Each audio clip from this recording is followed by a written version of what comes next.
Hallo meine Freunde, hola Madridistas. Ach, was war das bitte für ein wunderschönes Wochenende? Wenn ihr mich fragt, das schönste Wochenende seit langem. Ja, was in diesem Wochenende passiert ist, warum es so schön war, darüber reden wir natürlich in diesem Video. Schöne Grüße nach Sevilla. Ja, danach unterhalten wir uns auch über den Saisonstart von Real Madrid. Ich habe euch gestern gesagt, von den ersten 10 Spielen unter Xabi Alonso hat Real Madrid 9 gewonnen und nur 1 verloren. Und zu guter Letzt müssen wir uns auch über den einen Spieler unterhalten, der diesen Saisonstart, nicht so sehr feiert. Zumindest wenn es um seine persönliche Karriere geht, nämlich Endrick. Was ist los mit dem Brasilianer? Was ist das Beste für unsere Nummer 9? Also, wie ihr hört, es wird auf jeden Fall ein interessantes Video.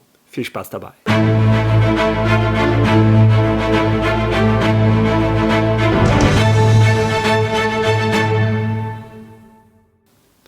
Ja, ich bin ganz ehrlich, ich konnte gestern meinen Augen nicht trauen. Ich habe gestern mir meine Kinder gepackt und war unterwegs. Und als wir gerade in so einem Spielpark waren, krieg ich die ersten Nachrichten auf mein Handy. Mario, Barcelona liegt zurück. Ich denke nur, ich schau mal nach. Da stand es schon 2:0 für Sevilla. Ich dachte, Barca dreht das noch, haben sie in dieser Saison oft genug gemacht, haben auch noch Glück, machen ein Tor in der 52. Minute in der ersten Halbzeit. Also ich weiß nicht, was da los war, aber der Schiedsrichter hat in der ersten Halbzeit 6 Minuten Nachspielzeit und in der zweiten Halbzeit 10 Minuten Nachspielzeit gegeben. Absolut verrückt. Und selbst in der 6. Minute der Nachspielzeit in der ersten Halbzeit stand es immer noch 2:0, aber der Schiedsrichter hat nochmal um 1 Minute verlängert. Ja, und als Rashford dann das 2:1 macht, dachte ich, das sieht nicht gut aus für Sevilla. Barca wird ganz anders aus der Halbzeit kommen. Aber denkste, Barcelona hat zwar Druck gemacht, hat noch einen Elfer bekommen. Hätten vorher einen gegen sich bekommen müssen. Hat der Schiedsrichter nicht gepfiffen. Der für Barcelona wurde natürlich gepfiffen. Aber Lewandowski verschießt den Elfmeter. Und Sevilla macht noch das 3:1 und das 4:1. Letzte Woche waren wir noch moralisch am Boden, nachdem wir von Atletico Madrid verprügelt wurden. Ich meine, die Niederlage von Barca ändert nichts an unserer schlechten Leistung gegen Atletico Madrid. Aber man muss sagen, man steht nicht alleine da. Ein Sevilla verprügelt den FC Barcelona mit 4:1. Und das bedeutet für Real Madrid, dass wir zunächst einmal mindestens für die nächsten 2 Wochen noch Tabellenführer in der Liga bleiben. Und um den Sonntag perfekt zu machen, dieses Atletico Madrid, was ihr persönliches Champions League Finale letzte Woche gegen uns im Wanda Metropolitano hatte und danach ihre gute Form weitergebracht haben und Frankfurt zu Hause auch zerpflückt haben. Ja, man hätte gestern Angst um Celta Vigo haben können. Aber denkste, Celta Vigo spielt gegen Atletico Madrid auch 1:1. Ja, was ihr jetzt seht, ist die aktuelle Tabelle der spanischen Liga. Real Madrid alleine an der Tabellenspitze. 2 Punkte Vorsprung vor dem FC Barcelona. Und inzwischen schon 8 vor Atletico Madrid. Ja, wie gesagt, die Niederlage vom letzten Wochenende tut zwar noch weh, aber wenn man jetzt die Ergebnisse, wenn man die Tabelle sieht, tut es nicht mehr so weh. Ein bisschen Balsam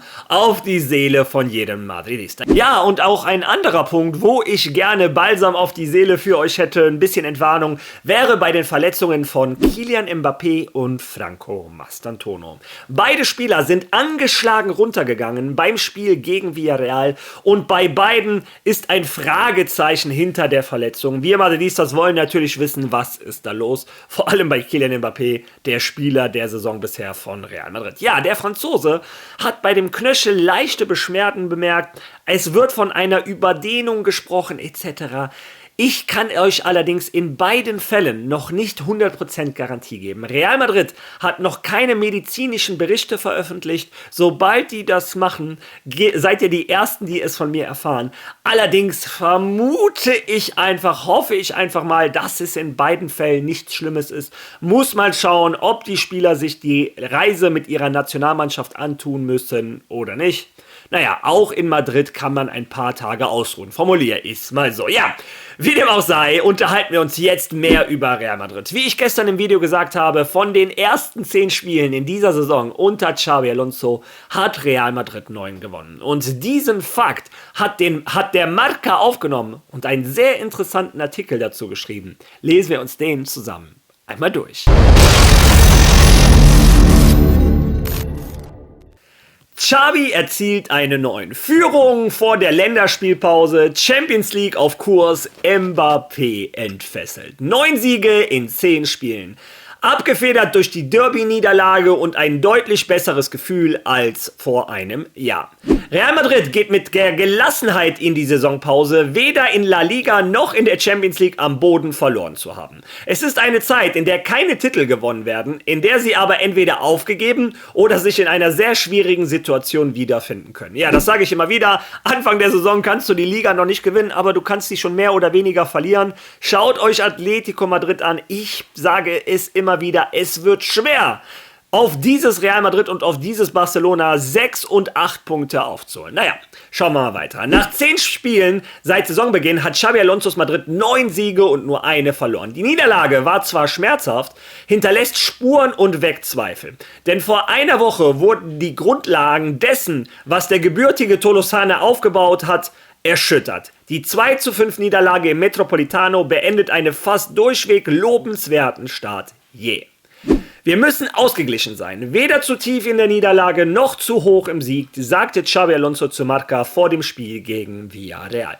Der Sieg gegen Villarreal erfolgte kurz vor der Länderspielpause und verschaffte der Mannschaft eine deutlich stärkere Ausgangsposition als noch vor einem Jahr. Und das nicht nur aufgrund der Ergebnisse und Platzierungen in der Liga und der Champions League. Die Stimmung im Team ist trotz der Niederlage gegen Atletico ganz anders. Als La Liga im Oktober 2024 unterbrochen wurde, ebenfalls kurz nach dem Besuch von Villarreal im Bernabéu, hatte Carlo Ancelotti bereits mehrfach gewarnt, dass ihn das, was er sah, nicht überzeugte und dass er Anzeichen entdeckte, die im Laufe der Monate zu unlösbaren Problemen wurden. Ja, und da, muss man sagen, war ein Carlo Ancelotti ja nicht alleine. Ich glaube, der ganze Madridismo, jedes einzelne Video, was ich gemacht habe, die Kommentare, die ich von euch gelesen habe, die Videos, die anderen Content Creator gemacht hat, überall hat man gesehen, das wird nicht gut ausgehen. Carlo Ancelotti muss reagieren, er muss rotieren, er muss anderen Spielern eine Chance geben. Diese Mannschaft brauchte neue Impulse. Und Carlo Ancelotti hat zwar immer wieder gewarnt, aber er hat selber nichts geändert. Und unter Xabi Alonso muss man sagen, die Sensation ist eine ganz andere. Mir ist bewusst, dass Real Madrid noch nicht auf dem Level ist, was ein Xabi Alonso irgendwann mal mit Bayer Leverkusen erreicht hat. Wo du Woche für Woche Spektakel gesehen hattest, wo du Spaß hattest, jedes Spiel von Leverkusen zu sehen. Bei Real Madrid ist das noch viel Stückwerk, viel individuelle Qualität. Aber man muss auch sagen, Xabi Alonso hatte sehr wenig Zeit, diese Mannschaft auf sein System einzustellen. Wir sind noch in der Frühphase der Saison. Diese Länderspielpause wird uns wieder gut tun. Die nächsten 2 Wochen, die Xabi Alonso mit einigen Spielern arbeiten kann und auch einige Spieler, die kaum eine Sommerpause hatten, kriegen mit Sicherheit von unserem Trainer auch 3 oder 4 Tage frei. Naja, lesen wir mal weiter. Unentschieden gegen Mallorca, Las Palmas und Atletico Madrid sowie eine Champions League Niederlage in Lille legten den Grundstein für eine Saison voller Schwierigkeiten. Die Niederlagen sind dieselben, damals Lille, heute Atletico Madrid, aber die Gesamtvision der Mannschaft ist sehr unterschiedlich. Ja, und wir haben nicht so viele Unentschieden, ne? Es gibt viele Unterschiede zwischen heute und vor einem Jahr, aber einer ist entscheidend. Da ist Güllers Entwicklung, Hausens Einfluss und Tchouaménis hohes Niveau. Der Unterschied liegt jedoch bei Mbappé. Kylian Mbappé ist der umwerfende Stürmer, der überall, wo er auftaucht, Angst und Schrecken verbreitet. Seine 14 Saisontore sprechen für sich. Doch die Macht der Nummer 10 von Madrid geht über sein Dynamit hinaus. Ancelotti musste mit einem schüchternen Stürmer leben, der weit von den Erwartungen entfernt war. Er traf, denn Tore sind etwas, mit dem Mbappé in Verbindung gebracht wird, egal wie schlecht er spielt. Doch der Eindruck, den er hinterließ, war schwach, was sich nach der Pause noch verstärkte und bis zum Saisonende nicht verschwand. Naja, da widerspreche ich dem Artikel etwas. Letzte Saison war Kylian Mbappé schwach, ja. Vor allem bis zum Spiel in Bilbao, wo Madrid verloren hat und er, glaube ich, den dritten Elfer verschossen hatte am Anfang der Saison. Und Kylian Mbappé dann selber an dem Abend noch gepostet hatte auf Instagram: So, ich habe meinen Tiefpunkt erreicht, ab hier ändert sich etwas. Ich habe es schon ein paar Mal in meinen Videos gesagt, ich bin der festen Überzeugung, als ein Kylian Mbappé nach Madrid kam, war überall zu lesen: Der Franzose, die Diva, der hat die Kabine von Paris Saint-Germain zerstört, der wird jetzt auch die Kabine von Real Madrid zerstören. Und er hat sich extrem zurückgehalten. Und das auch auf dem Platz. Er wollte quasi die funktionierende Mannschaft, die gerade die Champions League gewonnen hatte und La Liga, er wollte die nicht zerstören und hat sich zu sehr zurückgehalten. Und nach dem Spiel gegen Bilbao hat er alle Fesseln abgeworfen und hat einfach gesagt: So, ich bin nicht nach Madrid gekommen, um zweitrangig zu sein, um ein Co-Akteur zu sein. Ich bin hergekommen, um der beste Fußballer der Welt zu sein. Und das hat man am Ende der Saison schon gesehen. Und ich glaube, seine Zahlen haben das auch unterstrichen. Naja, also da bin ich nicht einverstanden mit dem Artikel. Lesen wir mal weiter. Madrid führt die Liga mit 2 Punkten Vorsprung vor Barcelona an. Eine Woche hat ausgereicht, um das, was noch vor 7 Tagen geschah und worüber gesprochen wurde, völlig zu verändern. Was ein Real Madrid-Debakel war, ist heute ein Reisetrip in den Nachrichten. Von der Tabellenspitze aus und mit einem nach der Niederlage in Nervión angeschlagenen Gegner steht Madrid vor der Ligapause, die mit einem Auswärtsspiel bei Getafe unterbrochen wird. In der Champions League steht das Team nicht auf Platz 1, es ist Zweiter und nur ein Tor weniger als Bayern. Verhindert, dass es ebenfalls Tabellenführer wird. Das ist weit entfernt von den ersten Oktobertagen 2024, als Madrid nach der Niederlage in Lille auf Platz 17 lag und bereits unter Druck stand. Xabis Botschaft, wenn er vor dem Spiel in Getafe wieder mit seinem Team zusammenkommt, wird sich nicht ändern. Man wird die Worte: Es ist noch ein langer Weg, nichts hat sich geändert hören. Doch diese Rhetorik wird durch die Tatsache untermauert, dass er 2 Punkte mehr als Barca hat. Letzte Saison hatten sie 3 weniger. Den Champions-League-Titel an seiner Stelle und das wachsende Selbstvertrauen eines Projekts, das erst 10 Spiele absolviert hat. 9 davon haben sie gewonnen. Ja, das war ein sehr schöner Artikel vom Marca, fand ich, auch wenn ich nicht mit allem einverstanden war. Aber im Großen und Ganzen fasst das den super Saisonstart von Real Madrid zusammen. Abgesehen von einem schwarzen Fleck. Ich glaube, den haben wir lange und deutlich hier auf dem Kanal auch kritisiert und deutlich gemacht. Und Madrid darf diesen schwarzen Fleck auch nicht vergessen. Aber abgesehen davon, 10 Spiele, 9 Siege.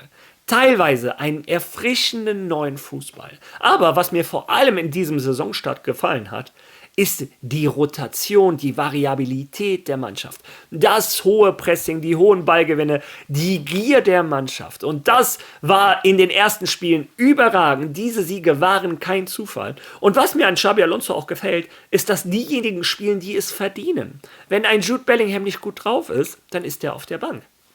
Ein Rodrigo spielt nicht jedes Spiel, weil er Rodrigo heißt. Im Gegenteil, ein Rodrigo ist zurzeit fast jedes Spiel auf der Bank. Darum geht es mir gar nicht. Das soll kein persönlicher Angriff auf Rodrigo sein. Aber wir haben das bei Madrid, was wir haben wollten. Und zwar derjenige, der es verdient, steht auf dem Platz. Das Leben hat sich für einige Fußballer dramatisch geändert. Sehr auffällig ist natürlich da auch ein Arda Güler, der unter einem Carlo Ancelotti niemals die Karriere genommen hätte oder die Entwicklung genommen hat, die er jetzt unter Xabi Alonso hat. Der Türke ist mit Kylian Mbappé zusammen das gefährlichste Duo Europas und es macht Spaß zu sehen, wie der Junge sich entwickelt. Weiß Gott, wie weit seine Entwicklung noch gehen kann. Also, wie gesagt, toller Saisonstart von Xabi Alonso. Marca gibt ihm eine 9 von 10, passend zu den Siegen. Ich würde auch sagen, ich gebe ihm eine 9 von 10. Für eine 10 von 10 reicht es nicht. Dafür hat mir das Spiel gegen Atletico Madrid zu wehgetan. Bin ich gespannt, wie ihr unseren Trainer bewertet. Lasst das bitte in den Kommentaren. Ja, und jetzt kommen wir zu einem Spieler, ja, für den sich leider im Vergleich zur letzten Saison nicht viel geändert hat. Letzte Saison saß neben einem Arda Güler ständig ein traurig aussehender Brasilianer, ein Endrick, der unter Carlo Ancelotti ja auch die gleichen Leiden erlitten hat wie der junge Türke. Beide waren dauerhaft auf der Bank. Ja, für den Türken hat sich das geändert, für den Brasilianer nicht. Endrick ist der einzige Spieler, der körperlich fit ist, aber wie ihr in der Grafik seht, noch keine Minute unter Xabi Alonso bekommen hat. Und ich glaube, wir haben auch einen sehr guten Vergleich, weil auch ein Jude Bellingham und ein Eduardo Camavinga gerade aus einer längeren Verletzung zurückkommen. Und wenn man sieht, wie erpicht ein Xabi Alonso war, die beiden schnell wieder ins Team zu integrieren. Ein Jude Bellingham hat sogar gegen Atletico Madrid gestartet. Also wenn man sieht, wie er die behandelt und im Vergleich einen Endrick, dann muss man sich schon Sorgen um den Brasilianer machen. Hierzu habe ich einen interessanten Clip für euch. Hören wir uns den zusammen einmal an. Hendrik und die Zukunft von Hendrik bei Real Madrid. Erzähl uns, Miguelito. Nun, Melchor Ruiz berichtete am vergangenen Montag, dass der Besuch von Frederic Pena, dem Vertreter von Vinicius und Hendrik, in Valdebebas nicht wegen der unmittelbaren Zukunft von Vinicius stattfand. Er vertritt, wie gesagt, auch Hendrik. Und darüber hat er mit Juni Calafat gesprochen, einer der maßgeblichen Verantwortlichen im Verein, wenn es um die Abwicklung von Transfers geht. Wir haben ja schon im Sommer berichtet, falls du dich erinnerst, Juanma, dass es bei der Club-WM ein erstes Treffen zwischen seinem Vertreter, dem Spieler, und damals José Ángel Sánchez gab, um über seine Zukunft zu entscheiden. Es schien, als würde er den Verein verlassen. Arantxa Rodriguez berichtete im August, dass er kurz davor war, zu Real Sociedad zu wechseln, aber letztlich führte dieses erneute Aufbrechen der Verletzung dazu, dass Hendrik bei Real Madrid blieb. Der Grund für das Treffen am vergangenen Montag war also, dass im Verein erneut über die Zukunft von Hendrik gesprochen wird, der nun seine zweite Saison absolviert und immer noch nicht wieder auf dem Platz stand. Der Verein würde eine Ausleihe, um Spielpraxis zu sammeln, durchaus begrüßen. Selbstverständlich ohne Kaufoption, da man weiterhin auf ihn setzt.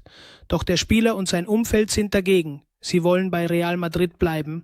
Letztes Jahr hat er insgesamt 37 Spiele bestritten, allerdings nur wenige davon über mehr als 45 Minuten, nämlich nur 7, und er erzielte 7 Tore. Also sucht Hendrik nach mehr Spielzeit, aber in diesem Jahr wird es durch den Durchbruch von Gonzalo und dessen Platz im Profikader für ihn noch schwieriger, Einsatzminuten zu bekommen.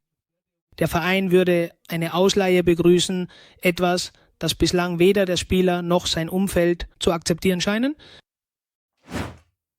Ja, ihr habt es selber gehört. Real Madrid, Juni Calafat, legt dem Berater von Endrick nahe, lass dich doch ausleihen. Geh doch irgendwo hin, wo du Minuten sammelst. Du bist 18 oder wird gerade 19.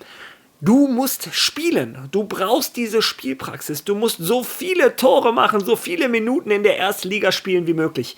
Immer komplett ohne Kaufoption. Madrid stellt fest, oder klar, wir vertrauen auf Endrick, du bist die Stürmerzukunft von Real Madrid, aber jetzt in dieser Saison ist es das Beste für dich, wenn du dich ausleihen lässt. Vor allem, man hat am Wochenende gesehen, ein Kylian Mbappé wurde ausgewechselt, was selten genug passiert. Ein Kylian Mbappé hat einen privilegierten Körper, selten verletzt, also möchte auch immer spielen, Torrekorde brechen etc. Als er ausgewechselt wurde, kam ein Rodrigo rein. Und selbst wenn ein Rodrigo dann mal nicht da wäre, ist immer noch ein Gonzalo. Ein Endrick musste sich letztes Jahr quasi mit dem Dreiersturm, musste er sich mit den 3 prügeln, aber jetzt kommt auch noch ein Gonzalo, der vor seine Nase gesetzt wurde, und auch ein Franco Mastantuono, denn ein Endrick hätte theoretisch auch rechter Flügel spielen können, hat der letzte Saison ein paar Minuten, 1, 2 Spiele auch mal gemacht. Die Option fällt jetzt auch weg.